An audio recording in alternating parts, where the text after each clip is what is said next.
Hey everybody, Mr. Min here with a cool classroom idea that you can do with your students. This is called the Flyswatter game. I saw this a couple years ago on YouTube from Zoophonics and I loved it and I used it ever since. So basically what you do is you get a couple of Flyswatters. You can either do this with one-on-one instruction or in small groups depending on your class size and what you're working with.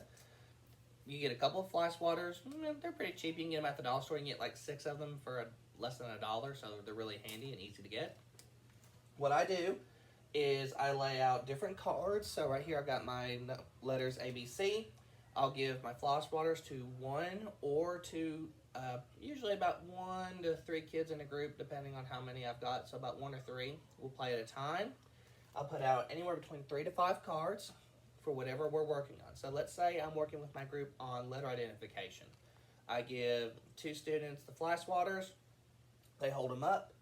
And I say, which is the letter B? And they take their Flyswatters and smack it as quick as they can to get to the letter B. Whoever's is on the bottom, if you got kids that all know it, whoever's on the bottom is the winner because they got there first. And then they bring it back up. And you can even tweak it up here a little bit, like which letter says the sound ah. And then, boom, right there. This game is probably one of my students' favorite because you can play it so many times. The boys definitely love it because they get to smack something and swat it with the Flyswatters. And even a lot of the girls, they like it too. It's up and it's engaging. You can also do it with numbers, which is the number 2. And then they smack the 2. You can do it with quantities. You can do it with shapes. You can do it with colors. There's so many different ways you can take this. It's such a fun game.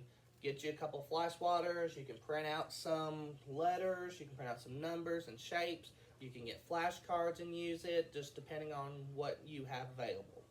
But it's a really fun game.